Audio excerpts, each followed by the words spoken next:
The stagecoach lurched to a stop in front of the general store, and Natalie Dawson stepped down onto the dusty street of Independence, Missouri, with trembling legs and a heart that felt like it might shatter into 1,000 pieces.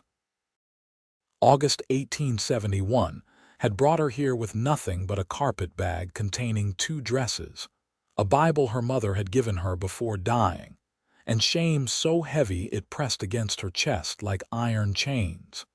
She had left St. Louis in the dead of night, running from whispers that followed her like ghosts after her husband's trial, after the newspapers had printed her name alongside his crimes, after polite society had closed every door in her face, even though she had known nothing of what he had done. The driver handed down her bag without meeting her eyes, and she clutched it to her chest as the other passengers dispersed into the afternoon heat. Independence was smaller than she had imagined, a frontier town still rough around the edges despite being a jumping-off point for westward trails. False-fronted buildings lined the main street, and the air smelled of horses, dust, and the promise of thunderstorms rolling in from the west. She had exactly $3.17 to her name, no prospects, and nowhere to go. "You need help, madam." A young boy, maybe 12 years old, appeared at her elbow with hopeful eyes fixed on her bag. "No, thank you," Natalie said softly, though her voice wavered. She had to find work, and quickly. The boarding house where she had wired ahead for a room had sent a telegram back yesterday refusing her reservation. Someone in St. Louis had been talking, spreading the poison that had infected her old life into this new place before she could even arrive. She walked slowly down the wooden sidewalk, her dark green traveling dress already dusty at the hem. Men tipped their hats as they passed, but their wives pulled them along more quickly, and Natalie felt the familiar sting of judgment in their hasty retreats. How did they know? Had the story traveled this far already? The sheriff's office sat squat and solid at the corner, and desperation drove her inside despite her better judgment. A gray-haired man with a star pinned to his vest looked up from a desk covered in papers. "Help you?" "I am looking for work," Natalie said, trying to keep her chin high. "Anything respectable. I can cook, clean, so keep books. I have excellent references from before." She trailed off, realizing her references were poison now, useless as fool's gold. The sheriff's weathered face showed sympathy, but he shook his head. "Hard times for a woman alone out here. Most families do their own work, and the ones who do not are particular about who they hire." He paused, studying her with keen eyes that had seen too much human nature to be easily fooled. "You running from something, from a past that was not my fault," Natalie answered honestly, meeting his gaze. "My husband was arrested for embezzlement in St. Louis. I knew nothing of his crimes, but that did not matter to anyone who knew us. I need a fresh start, Sheriff. That is all." He nodded slowly. "At least you are honest about it. That counts for something." He scratched his jaw thoughtfully. "Might be one place. Yates Osgood runs a cattle ranch about 5 miles east of town. His wife passed on 2 years back, leaving him with a 10-year-old daughter and a household he can barely manage between running cattle and keeping the place going. He has been looking for someone to help with the domestic work and tutoring the girl. He is a good man, fair, and he does not put much stock in gossip." Hope fluttered in Natalie's chest, fragile as a bird's wing. "Would you tell me how to find him?" "I will do better than that. He is due in town this afternoon for supplies. Should be here within the hour if you want to wait." The sheriff gestured to a wooden chair. "Name is Tom Bradshaw, by the way. I try to give folks a fair shake in this town, Mrs. Dawson. Natalie Dawson." She sat, perching on the edge of the chair as though afraid it might disappear beneath her. "Thank you, Sheriff Bradshaw. Your kindness means more than you know." The hour stretched long and taut as stretched leather. Natalie watched through the window as Independence went about its business. Wagons rolled past heavy with supplies, children chased each other between buildings, and the heat built toward afternoon thunder. She tried not to think about what she would do if this Yates Osgood turned her away. $3 would not last long anywhere. When the door finally opened, Natalie stood so quickly she nearly knocked over the chair. The man who entered was tall, broad-shouldered, with sun-weathered skin and eyes the color of storm clouds. He wore work clothes, a battered hat in his hands and mud on his boots. He could not have been older than 32 or 33, with dark hair and a face that might have been carved from the same stone as the bluffs along the Missouri River. Hard, but honest. "Yates," Sheriff Bradshaw said, standing to shake the rancher's hand. "Got someone here you should meet." "Mrs. Dawson, this is Yates Osgood." "Yates, Mrs. Dawson is looking for work. Says she can cook, clean, sew, and keep books. She is a widow in need of a position." The sheriff's small lie about her widowhood hung in the air, a kindness Natalie had not asked for but desperately needed.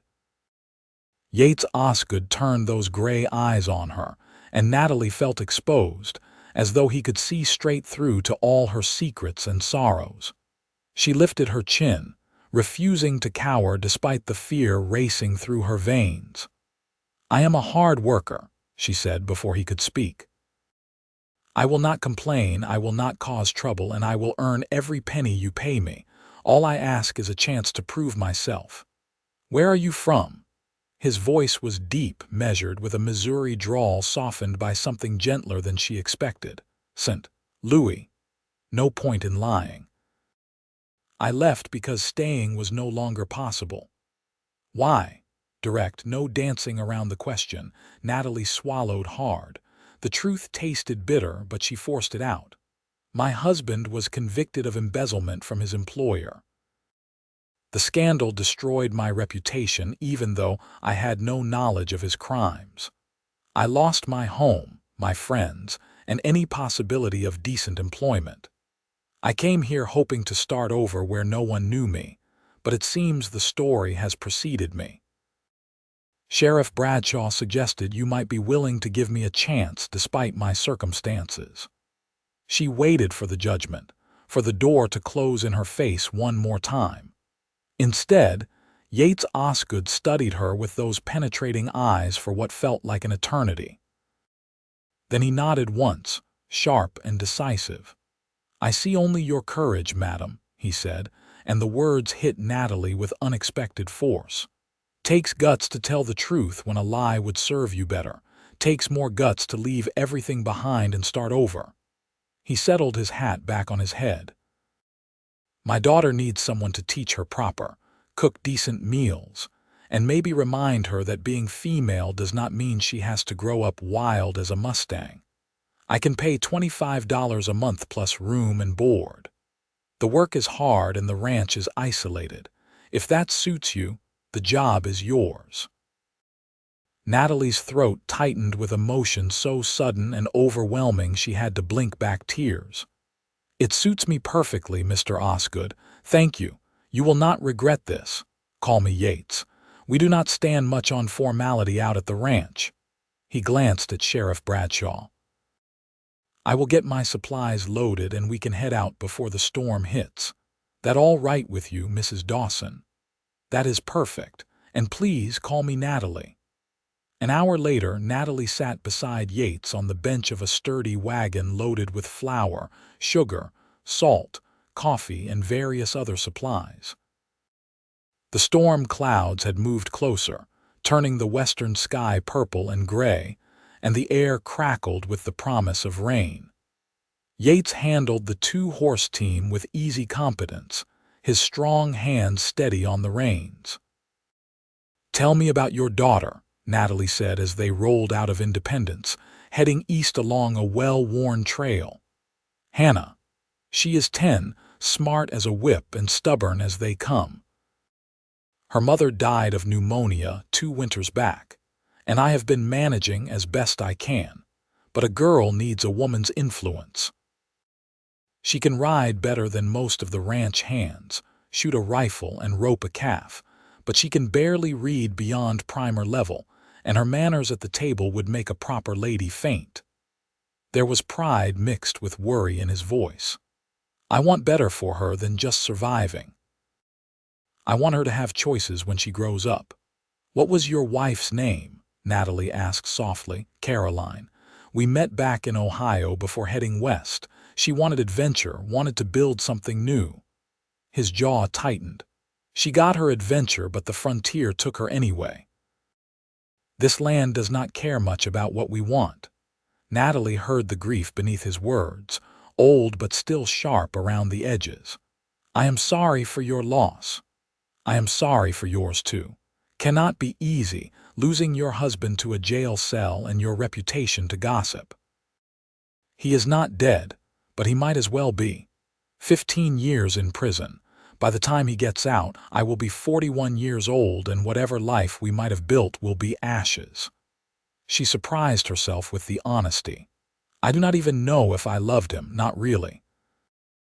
We married because it was expected, because he had good prospects and I was 22, and my father thought it was a suitable match.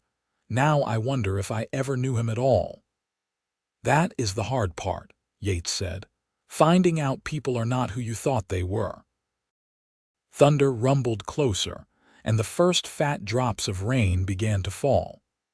Yates urged the horses faster, and they made it to the ranch just as the sky opened up in earnest. The house was a solid 2-story structure built of logs and rough-cut lumber, with a wide porch wrapped around 3 sides. Outbuildings dotted the property, including a barn, bunkhouse, and various sheds. Cattle grazed in distant pastures, and the whole spread had the look of hard work and careful management. A girl burst out of the house as they pulled up, heedless of the rain soaking her brown dress and long blonde braids. Papa, you were gone forever. Was not more than 4 hours, Hannah girl. Yates jumped down and caught his daughter in a hug, lifting her off her feet despite the mud and rain. Got someone for you to meet. This is Mrs. Dawson. She is going to be staying with us, helping around the house and teaching you your lessons. Hannah's blue eyes, so like her father's, fixed on Natalie with undisguised curiosity and suspicion. We do not need help. I can manage just fine. That is enough, Yates said firmly but not harshly. Mind your manners. Mrs. Dawson, let us get you inside before we all drown. The interior of the house was clean but sparse, functional rather than comfortable. A large main room served as kitchen and living space, with a stone fireplace dominating one wall. Stairs led up to what Natalie assumed were bedrooms. Everything spoke of a man doing his best, without quite knowing how to make a house into a home. Let me show you where you will be staying, Yates said, leading her upstairs. He opened a door to reveal a small room with a bed, dresser, washstand, and window overlooking the eastern pastures. Simple but clean, with a handmade quilt on the bed. It is not fancy, but it is yours. You get settled while I get the horses put up and supplies unloaded. Supper is usually around 6. After he left, Natalie sank down on the bed, listening to the rain hammer against the roof. Her hands shook as she unpacked her meager belongings. She hung her 2 dresses in the small closet, placed her mother's Bible on the dresser beside the washstand, and allowed herself one moment of pure relief that she would not be sleeping on the street tonight. Downstairs, she could hear Hannah's voice raised in protest about something and Yates's deeper tones responding with patient firmness. This was going to be a challenge, earning the trust of a motherless girl and finding her place in a household that had learned to function without feminine presence. But Natalie had faced worse challenges. She had survived her husband's arrest, the trial, the aftermath. She could survive this too. By the time she came back downstairs, the rain had settled into a steady downpour and Yates was trying to figure out supper. He stood in the kitchen area, looking baffled by a slab of salt pork and a pot of beans that appeared to have been soaking since morning. "May I?" Natalie asked, and at his grateful nod she took over. Hannah watched from a chair at the large wooden table, arms crossed and expression mutinous. "Do you like biscuits?" Natalie asked the girl. "I guess. I make very good biscuits. My mother taught me when I was about your age. She said the secret was cold butter and a light hand." Natalie found flour, lard, baking powder, and set to work. "What do you like to do, Hannah?" "Ride, rope." "Help Papa with the cattle."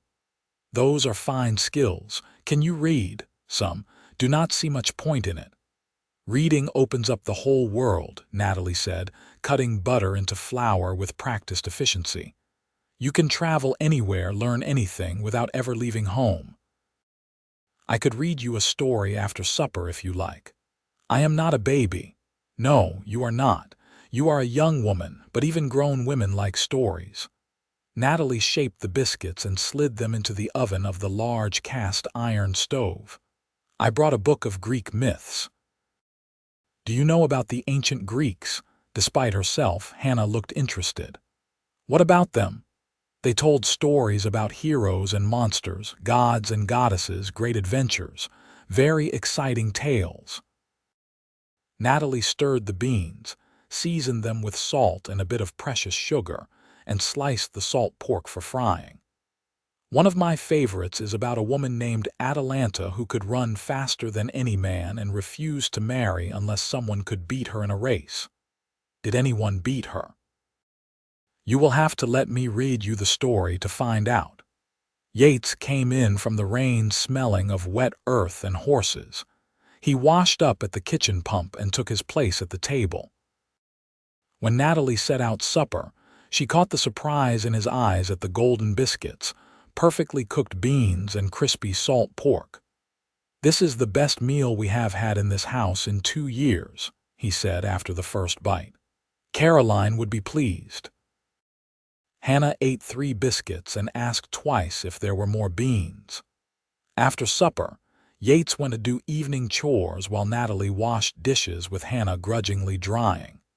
Then, true to her promise, she retrieved a worn book from her room and settled into a chair near the fireplace.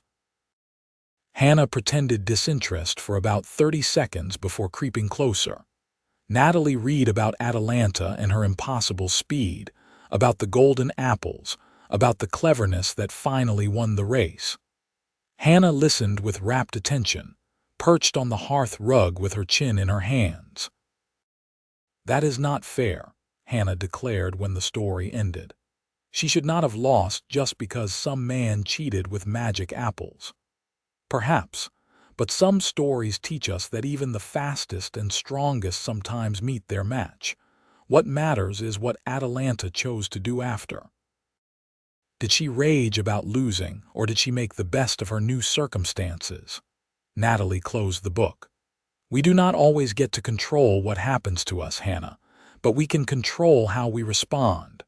Something flickered in the girl's eyes, understanding perhaps, or at least the beginning of it. When Yates came back inside, his daughter was asking Natalie to read another story. The days settled into a rhythm. Natalie rose before dawn to start breakfast, pack lunches for Yates and the ranch hands, and set bread to rising or laundry to soaking or any of the 1,000 tasks that kept a household running. After breakfast, she spent 3 hours teaching Hannah reading, writing, arithmetic, history, and geography using whatever books she could find and her own education from the female seminary she had attended in St. Louis. Hannah resisted at first, but slowly warmed to learning when she discovered that reading opened up worlds she had never imagined. They read about ancient Rome and Egypt, about explorers and scientists, about far-off lands and different peoples. Natalie taught arithmetic through practical problems like calculating cattle weights and grain needs. She taught writing through having Hannah keep a daily journal. Afternoons, Natalie tackled the domestic work that had been neglected for so long. She scrubbed floors, mended clothes, reorganized the kitchen, planted a late-season vegetable garden, and began transforming the house from a place men slept into a real home. She sewed curtains from fabric she found tucked away in a trunk upstairs, Caroline's fabric that had been waiting for use. She made cushions for the hard wooden chairs, put wildflowers on the table, and coaxed the old house into warmth. Evenings, after supper, became Natalie's favorite time. Yates would sit near the fire working on tack or accounts while she read aloud to Hannah, and later to all of them. She read novels like The Last of the Mohicans and poetry and newspapers from town. Sometimes Yates would talk about his plans for the ranch, about breeding better cattle or putting in winter wheat. Sometimes Hannah would chatter about a calf she was helping raise or a bird's nest she had found. Sometimes they all just sat in comfortable silence while the night pressed against the windows and the fire crackled. Natalie found herself watching Yates when she thought he would not notice. The way he was patient with Hannah even when exhausted from a long day. The way he treated the ranch hands with respect, paying fair wages and listening to their concerns. The way he sometimes stood on the porch at sunset, looking west toward the distant horizon as though searching for something he had lost. He was a good man, she realized, genuinely good in a way that had nothing to do with social standing or appearances. He cared about doing right because it was right, not because anyone was watching. 6 weeks after Natalie's arrival, a letter came addressed to her in care of Yates Osgood's ranch. Sheriff Bradshaw had sent it out with a supply wagon. Natalie's hands trembled as she opened it, recognizing her sister's handwriting. Margaret had written from St. Louis with news that made Natalie's stomach twist. Her husband had died in prison, killed in a fight with another inmate. The funeral had already happened. Margaret wanted to know if Natalie would come back now, if she would reclaim the small inheritance that had been held in trust, if she would resume her place in St. Louis society, now that she was a respectable widow rather than a criminal's abandoned wife. Natalie stood on the porch in the October sunshine, reading the letter 3 times. Free. She was free of the marriage that had trapped her, free of the scandal's worst taint. A widow could hold her head up in society. A widow with a small inheritance could make her own choices. Bad news. Yates asked, coming up the steps with dust on his boots and sweat staining his shirt. He had been working with the cattle all day, cutting out steers for market. My husband is dead, killed in prison. The words felt strange in her mouth, tinged with guilt that she felt more relief than grief. Yates pulled off his hat, running a hand through sweat-dampened hair. I am sorry. That is hard news to get. Is it terrible that I do not know what to feel? We were married for 3 years, but I do not think we ever truly knew each other. He showed me only what he wanted me to see, and I was too young and naive to look deeper. Natalie folded the letter carefully. My sister wants me to come back to St. Louis, says I could reclaim my place in society now. Something shifted in Yates's expression, a tightening around his eyes. Is that what you want? Did she want to go back? Natalie looked out over the ranch, the rolling pastures dotted with cattle, the solid barn and outbuildings, the house that had become home. She thought about Hannah's delighted laugh when she finally mastered long division last week. She thought about the satisfaction of baking bread, of seeing curtains flutter in windows she had cleaned, of reading aloud while Yates worked nearby and Hannah curled up close. She thought about how she had arrived with nothing but shame and had found something here she had never expected, purpose, peace, and the stirrings of something deeper she was afraid to name. No, she said quietly. I do not want to go back. There is nothing for me there except old memories and older judgments. I have built something here. I am not ready to leave it. The relief in Yates's face was unmistakable, there and gone so quickly she might have imagined it. Hannah will be glad. She has grown attached to you, and I to her. She is a remarkable girl, Yates. You have done well raising her. I have done my best, but my best was not much until you came." He met her eyes, and something passed between them, unspoken but powerful. "You have made this place a home again, Natalie. I did not realize how much we were missing until you filled the empty spaces." The words hung in the air like morning mist, fragile and full of possibility. Natalie's heart beat faster, and she wondered if he could hear it. "Papa, Natalie, come see." Hannah's voice shattered the moment. She came running from the barn, blonde braids flying. The barn cat had kittens, 6 of them. They are so tiny.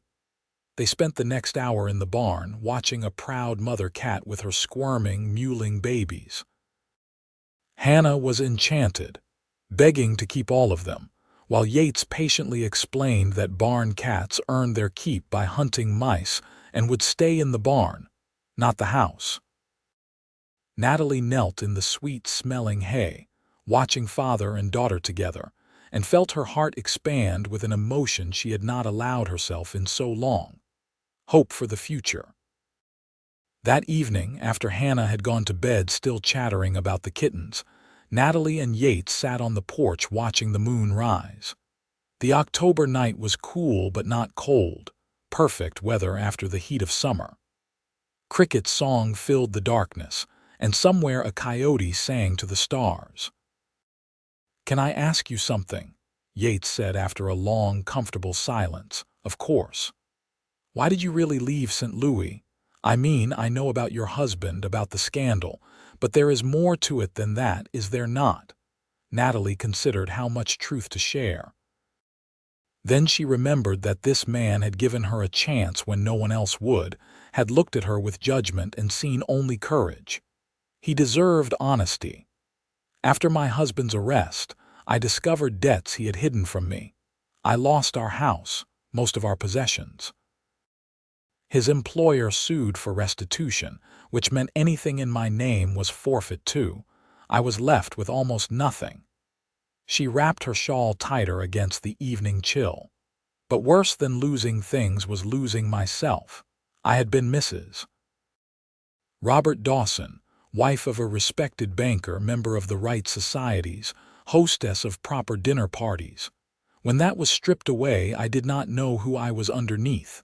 I felt hollow, like a dress with no one inside it." "And now?" Yates asked quietly. "Now I am learning who Natalie is when she is just herself, not an extension of someone else. I am a teacher, a cook, a woman who can make a home and stand on her own feet. It is frightening sometimes, this freedom, but it is mine." She turned to look at him in the moonlight. "Does that make sense?" "More than you know. When Caroline died, I lost part of myself too, the part that knew how to be a husband, how to share my days and my dreams with someone.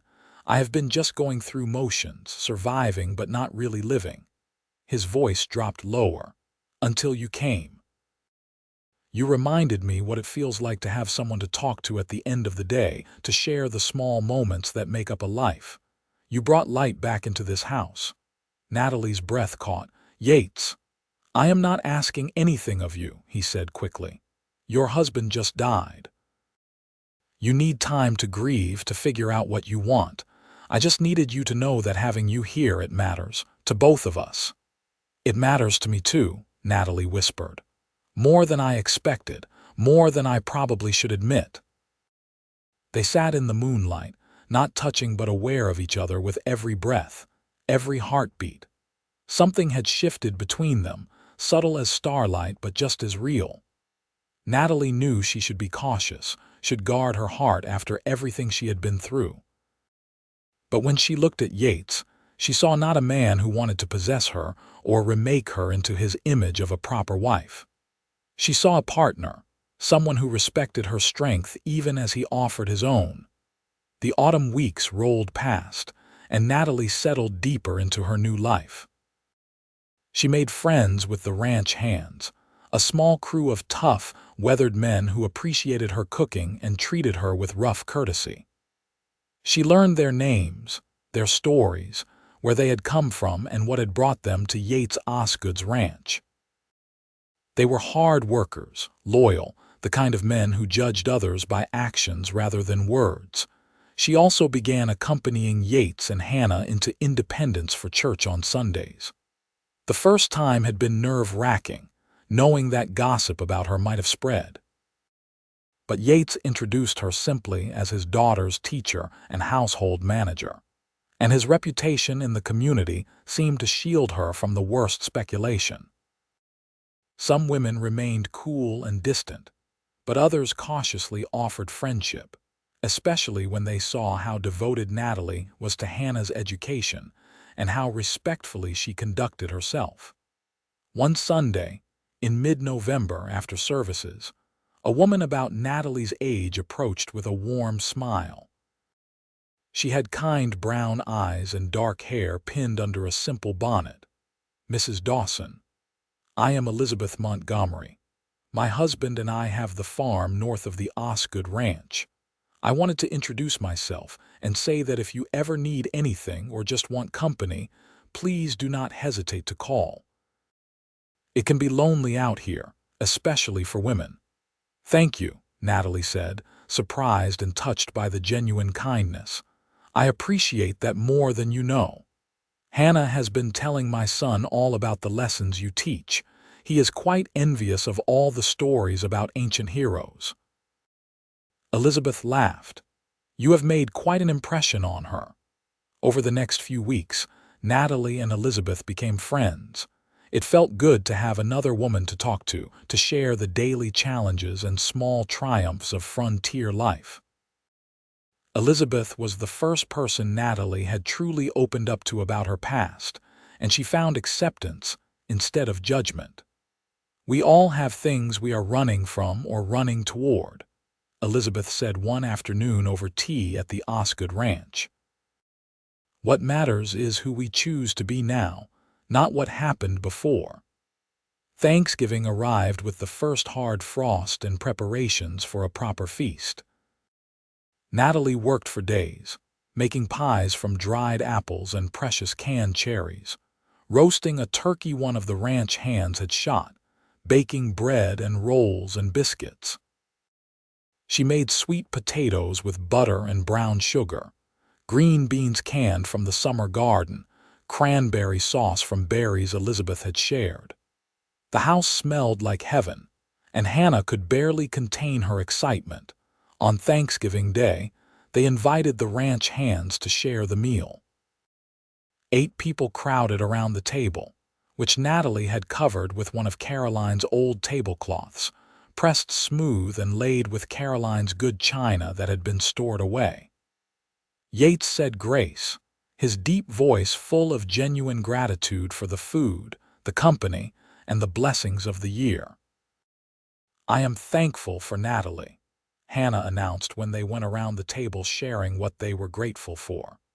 "She teaches me things and makes good food and reads me stories, and she is not mean even when I do not want to do lessons."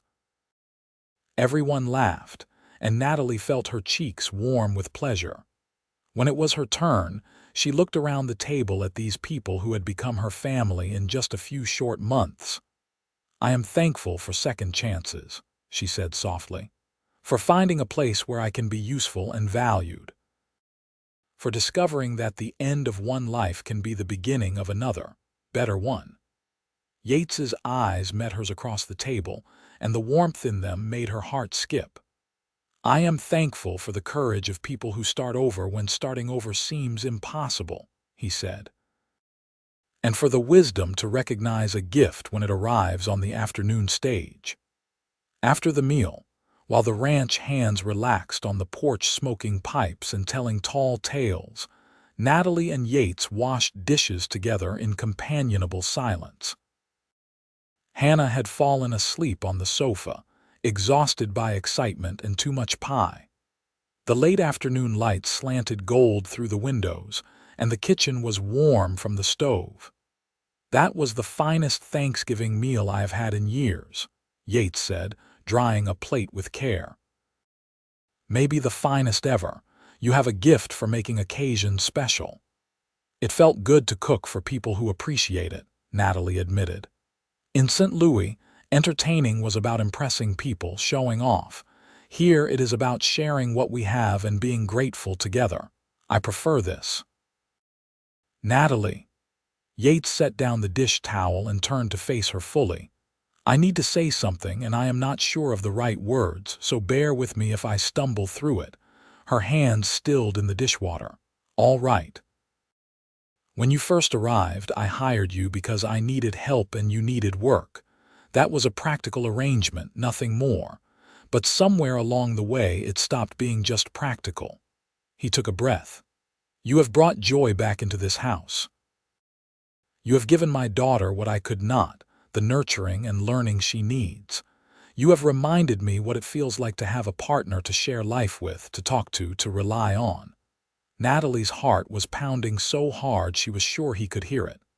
Yates, what are you saying? I am saying that I have come to care for you, deeply. More than I thought I could care for anyone after Caroline died. He reached out and gently took one of her wet hands in his calloused one. I know it has not been long. I know you are barely done mourning your husband. I am not asking you for anything right now except honesty. Could you ever see me as more than just your employer? Could there be something between us, given time? Natalie looked down at their joined hands, his so large and strong, hers smaller but no longer soft from city living. She had developed calluses from housework, strength from physical labor. She was not the same woman who had stepped off that stagecoach 3 months ago, frightened and ashamed. She was stronger now, more certain of herself. I already see you as more than my employer, she said, meeting his eyes. You are a good man, Yates. You are honest and kind and you work hard and you love your daughter more than anything in the world. When I think about the future, you are in it. Not as a necessity, but as a choice I want to make. Relief and joy transformed his face, making him look younger, less careworn. Then we have time. All the time we need to do this right. I will not rush you, Natalie. We will let this grow naturally, see where it leads. Thank you, she whispered. Then impulsively, she leaned up and kissed his cheek, feeling the scratch of his beard and the warmth of his skin. Thank you for seeing me, really seeing me when everyone else just saw my shame. His arm came around her waist, holding her close for just a moment before letting go. It was a promise of things to come, a glimpse of the future they might build together. Winter settled over Missouri with cold winds and occasional snow. The ranch work slowed, and Yates spent more time around the house, fixing things that had needed attention, working on accounts, planning for spring. Natalie cherished having him nearby, the easy conversations that flowed between them, the way they worked together to keep the household running smoothly. Hannah blossomed under Natalie's teaching, advancing rapidly in all her subjects. She learned to read fluently, to cipher complex arithmetic problems, to write clear, descriptive prose in her journal. But more than academic skills, she was learning to be a young lady without losing her frontier toughness. She still rode and roped and helped with cattle when needed, but now she also knew how to set a proper table, mend a torn dress, and conduct herself with grace in company. You are doing with her what I could never have managed, Yates said one evening in early December. They were sitting by the fire after Hannah had gone to bed, as had become their custom, giving her options, teaching her that she can be strong and feminine at the same time. She is easy to teach because she is hungry to learn, Natalie said. And because she has a father who values education, who wants more for her than just survival. That matters, Yates. Children know when they are valued. I want her to have choices I never had.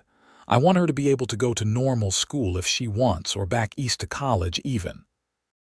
I want her to see the world beyond this ranch and then choose what she wants for herself. Natalie smiled. You are a remarkable father. I am a father who was lost until you showed up and reminded me how to do this. He reached over and took her hand, a gesture that had become natural between them. "Natalie, I know we agreed to take time to let things develop slowly, but I need you to know that my feelings are not going to change. I love you. I think I have loved you since the day you stood in the sheriff's office and demanded a chance instead of begging for charity." Tears pricked Natalie's eyes. "I love you too. I did not think I would ever say those words and mean them, not after my first marriage. But what I feel for you is nothing like what I felt for Robert. This is real, Yates. This is built on honesty and respect and genuine caring. Then when you are ready, when enough time has passed that it feels right, I want to marry you, properly with a church service and a celebration. I want you to be my wife, not just Hannah's teacher or my household manager. I want us to be a real family." "Yes," Natalie whispered. "When the time is right, yes, I would be honored to be your wife." They sat together in the firelight, hands clasped, dreaming of the future. Natalie had never felt more certain of anything in her life. This was where she belonged, with this man and this girl, building a life on the Missouri frontier. Christmas arrived with fresh snow and the kind of cold that made every breath visible. Natalie and Hannah spent days preparing, making candles and cookies, stringing popcorn for garlands, cutting pine boughs to decorate the house. Yates brought in a small fir tree, and they decorated it with paper ornaments Hannah made and strings of cranberries. On Christmas Eve, they sang carols around the piano that had been Caroline's, Yates's deep voice mixing with Hannah's clear soprano and Natalie's alto. Natalie had used some of her wages to buy small gifts. For Hannah, a book of fairy tales with beautiful illustrations and a new dress in a soft blue that matched her eyes. For Yates, she had secretly worked on a quilt during afternoons when he was out with the cattle, piecing together a pattern of stars and bars in shades of blue and brown. It had taken weeks of stolen hours, but she had finished it just in time. When Yates unwrapped the quilt on Christmas morning, emotion flickered across his face. He ran his hands over the careful stitching, the precise points of the stars. "Natalie, this is beautiful. You made this. Every stitch. I wanted you to have something that was just from me, something I made with my own hands." She felt suddenly shy. "Do you like it?" "I love it." He stood and pulled her into a hug, right there in front of Hannah and the ranch hands they had invited for Christmas breakfast. "Thank you. I will treasure it always." His gift to her was more practical but no less thoughtful. A beautiful blue wool cloak with a warm hood, perfect for winter weather. "Saw it in the Mercantile in Independence and thought of you," he said. "You need something warmer than that thin shawl you have been wearing." She tried it on immediately, swirling to make the fabric billow. "It is perfect. Thank you, Yates." Hannah's gifts included a new saddle for her birthday, which was in January, and art supplies so she could practice drawing. She was delighted with everything, but especially with the fairy tale book, which Natalie began reading aloud that very evening. As winter deepened into January and then February, Natalie and Yates continued their courtship with patient care. They took walks together when the weather allowed, talking about everything and nothing. They sat together in the evenings, sometimes reading, sometimes just enjoying companionable silence. They stole moments alone, brief kisses in the kitchen or a hand held in the darkness of the porch, building the intimacy and trust that would sustain a marriage. Natalie wrote to her sister, explaining that she would not be returning to St. Louis, that she had found a new life and a new love. Margaret's response was disapproving at first but gradually softened as Natalie's letters described the ranch, Yates, and Hannah. Eventually, Margaret admitted that she was glad Natalie had found happiness, even if it was not the kind of life Margaret would have chosen. By March, when the snow began to melt and early crocuses pushed through the mud, Yates and Natalie had been together for 7 months. It felt like a lifetime and no time at all. One Sunday after church, Yates spoke to the minister about setting a date for a wedding. "Does early May suit you?" he asked Natalie on the ride home. "That would be 9 months since your husband's passing. Respectable mourning period and the weather should be fine." "May would be perfect," Natalie agreed. Hannah, sitting between them on the wagon bench, squealed with delight. "Can I be in the wedding, please? I want to wear a fancy dress and carry flowers." "Of course you can," Natalie assured her. "We could not possibly get married without you. You are the most important person in both our lives." The next 2 months passed in a flurry of preparations. Elizabeth Montgomery and some of the other women from church offered to help plan the wedding. Natalie sewed her own dress from white muslin with delicate lace at the collar and cuffs, simple but elegant. She made a matching dress for Hannah in pale yellow. Yates bought a new suit and looked uncomfortable but pleased when he tried it on. The wedding took place on the first Saturday in May 1872, a year and a day after the trial that had destroyed Natalie's old life. The church in Independence was packed with ranchers and farmers, townspeople and friends. Sheriff Bradshaw gave Natalie away since she had no family present. Hannah stood beside her as maid of honor, beaming with pride.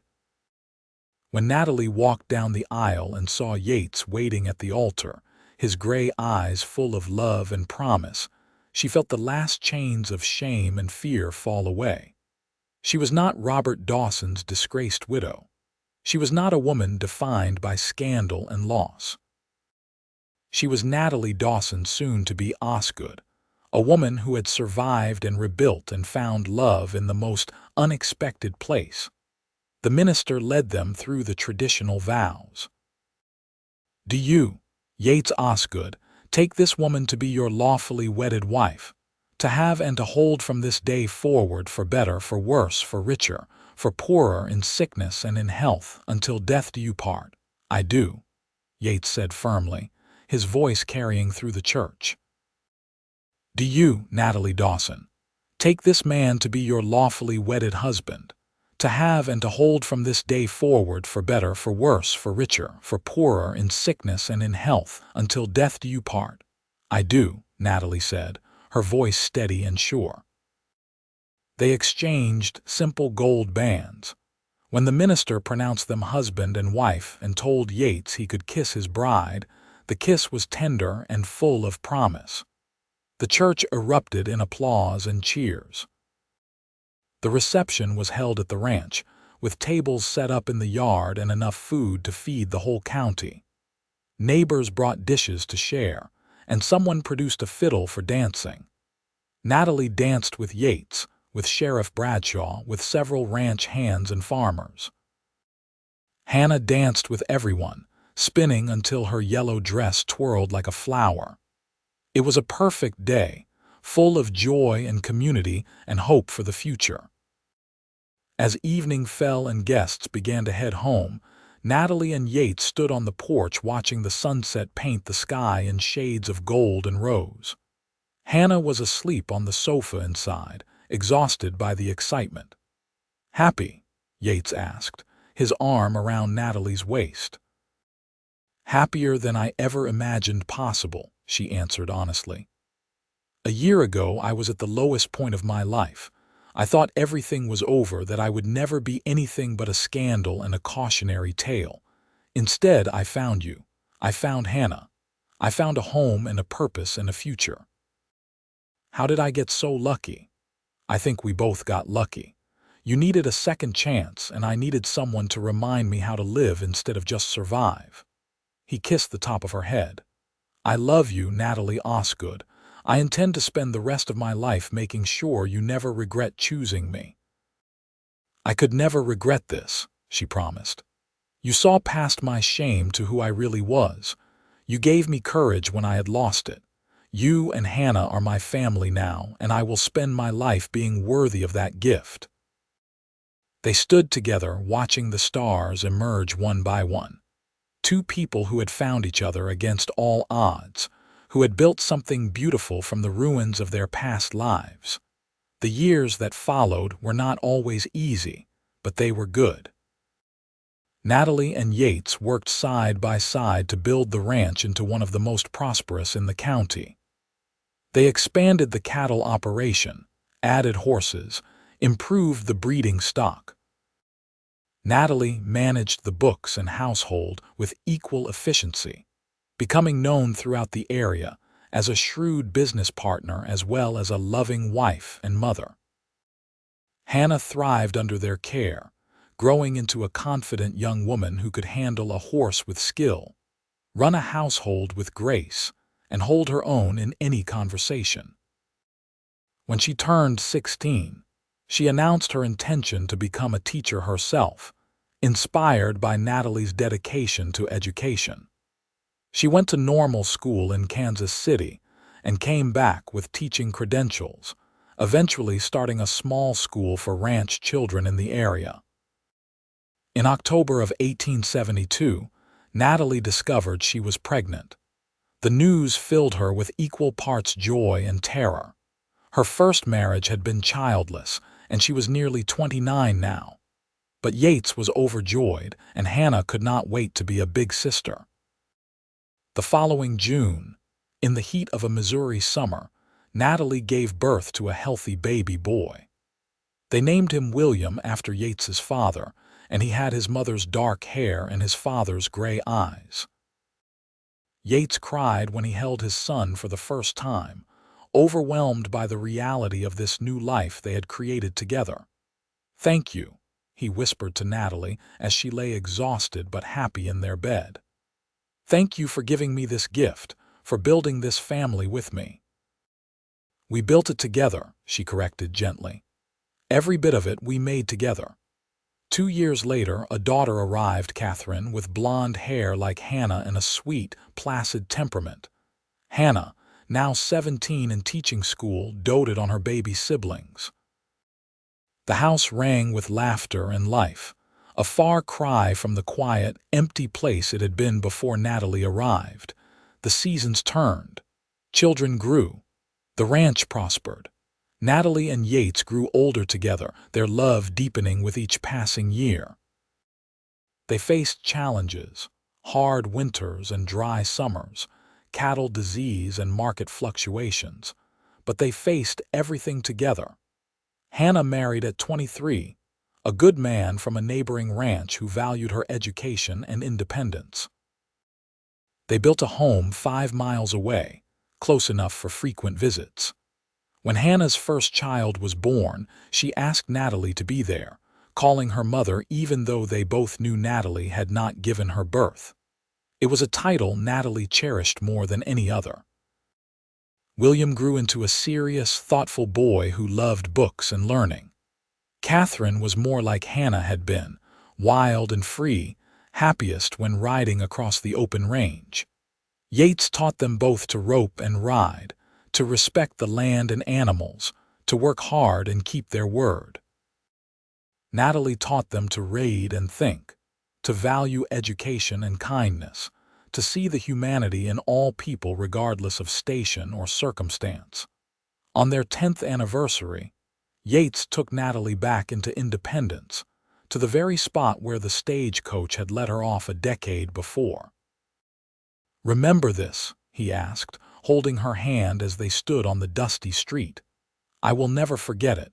I was so scared that day, so sure my life was over." She looked up at him, this man who had saved her in every way that mattered.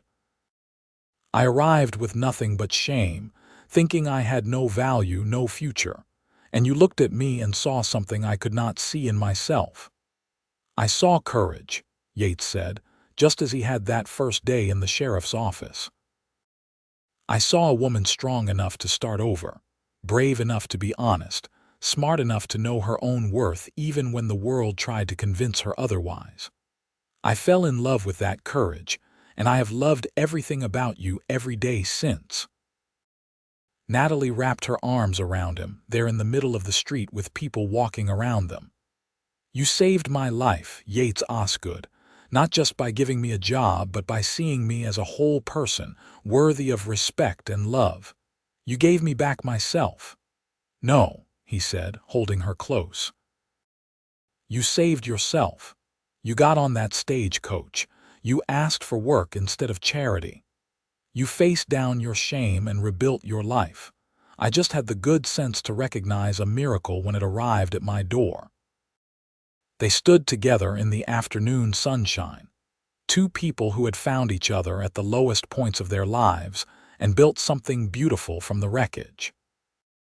Around them, Independence bustled with life, people coming and going on their own journeys, their own quests for second chances and new beginnings. The years continued to roll by like the Missouri River, constant and inevitable.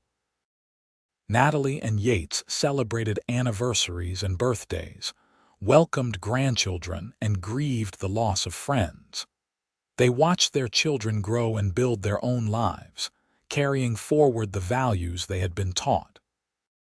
When Natalie turned 50, she looked back on the frightened woman who had stepped off that stagecoach 21 years before and barely recognized her. That woman had been defined by other people's judgments, broken by circumstances beyond her control. This woman was strong, confident, surrounded by love and respect she had earned through years of hard work and integrity. Sheriff Bradshaw, now retired and gray-haired, came to the celebration. "Best day's work I ever did, introducing you to," he said, raising a glass of cider and toast. "You have built something special here, something that matters. We could not have done it without your kindness that first day," Natalie said, hugging the old man. "You gave me a chance when you could have turned me away." "Just did what was right," he said gruffly. "You two did the rest." As the sun set on her 50th birthday, Natalie stood on the porch of the ranch house, watching her grandchildren play in the yard. William was 24 now, helping run the ranch with his father. Catherine was 22, married to a lawyer in Independence and expecting her first child. Hannah had 4 children and still taught school, passionate about education. The legacy Natalie and Yates had built together stretched out into the future, carried forward by these young people they had raised with love and wisdom. Yates came out and wrapped his arms around her from behind, resting his chin on her shoulder. His beard was gray now, his face lined, but his eyes still held that same warmth she had seen the first time he looked at her, with understanding instead of judgment. "What are you thinking about?" he asked. "About shame," she said quietly. "About how I arrived here carrying it like chains, how it nearly crushed me, and about how you broke those chains by refusing to see me that way, by insisting I had value even when I could not see it myself." "Everyone deserves a second chance," Yates said. "Everyone has the right to start over, to learn from mistakes and become something new. I am just glad you chose to start over here with us." "It was not really a choice," Natalie admitted. "It was desperation at first. But then it became the best decision I ever made. Loving you, raising Hannah, building this life, it gave me purpose and meaning. It made me who I was supposed to be all along." They stood together in the fading light, watching the fireflies begin to dance in the meadow. The night air smelled of grass and cattle and the promise of rain. Inside the house, voices laughed and children shrieked with delight. It was a perfect moment, one of thousands they had collected over their years together. "I love you," Yates said simply. "Today, tomorrow, always."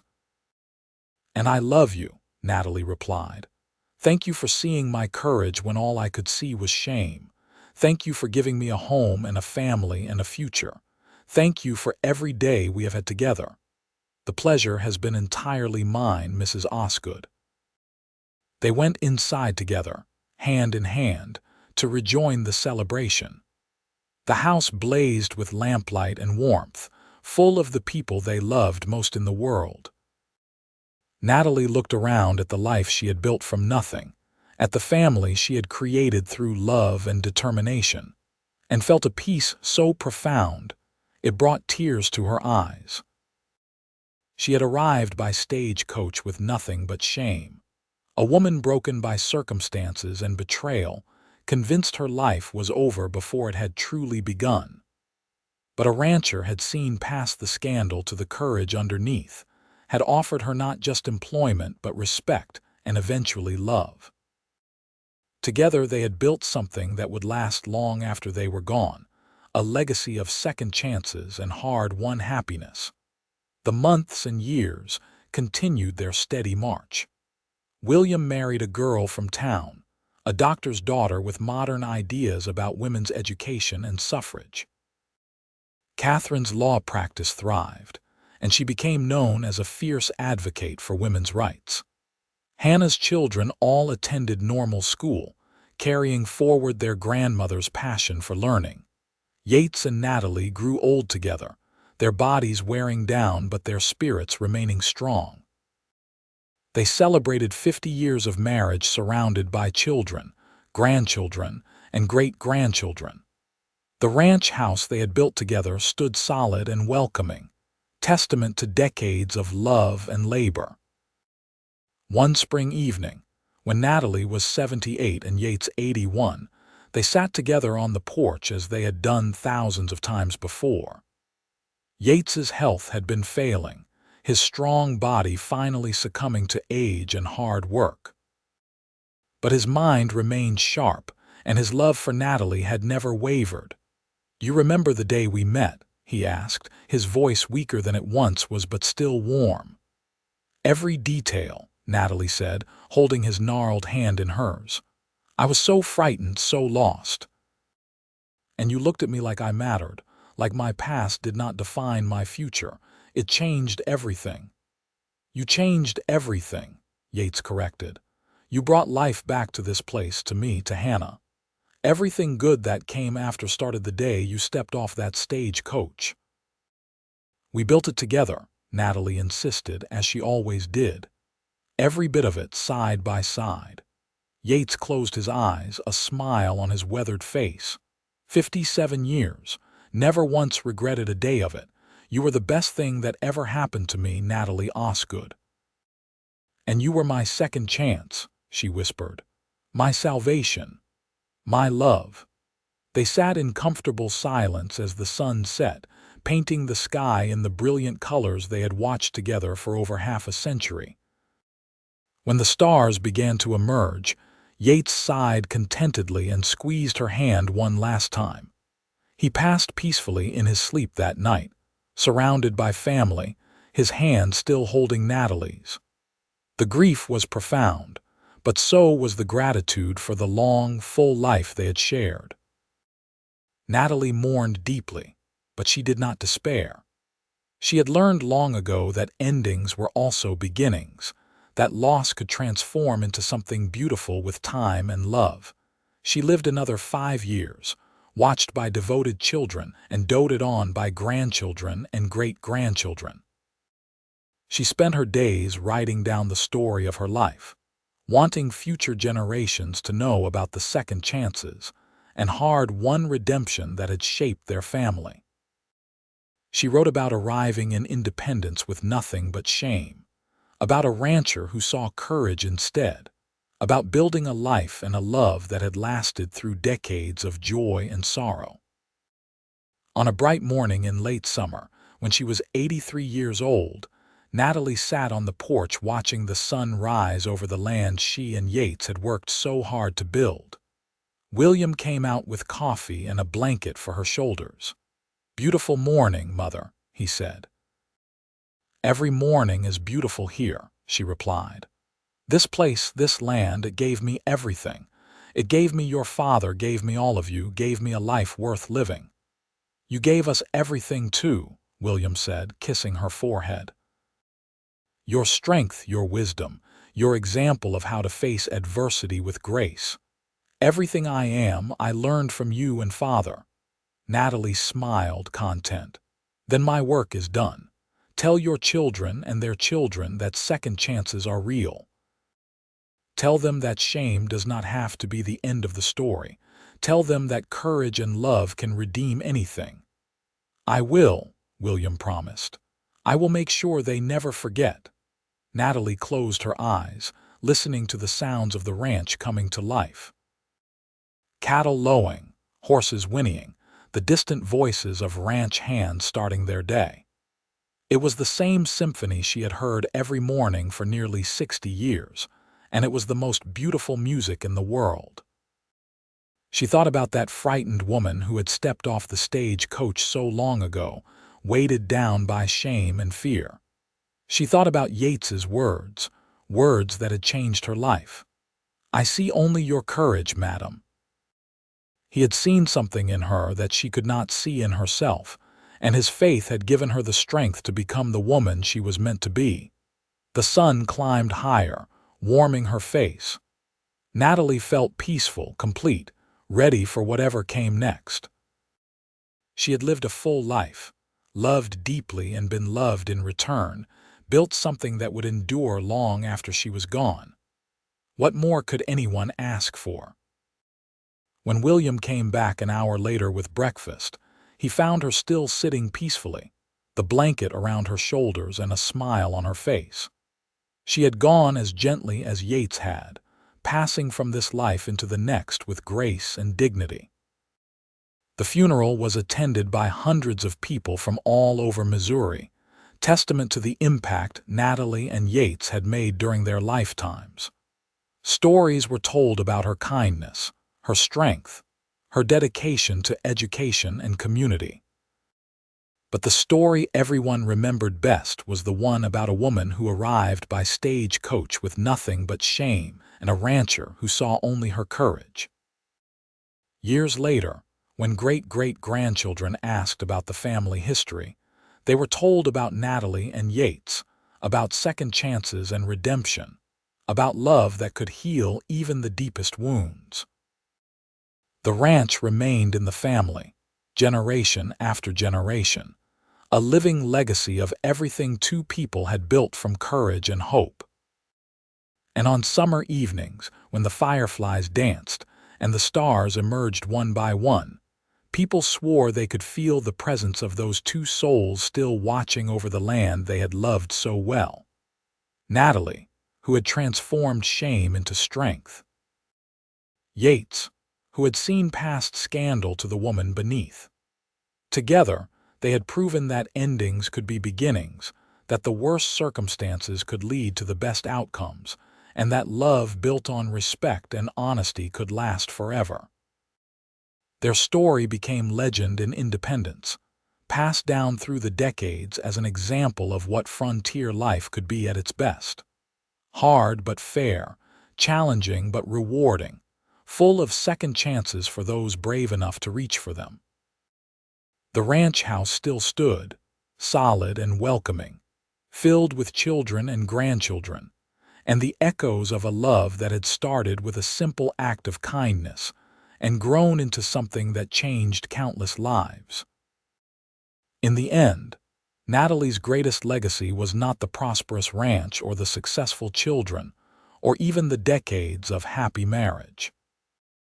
It was the proof that shame did not have to be permanent, that anyone could start over if they had the courage to try, and that sometimes the worst moments of our lives are simply doorways leading to the best ones. She had arrived by stagecoach with nothing but shame, but she left a legacy of courage that would inspire her family for generations to come. And somewhere beyond the stars, she and Yates were together again, still holding hands, still building there forever.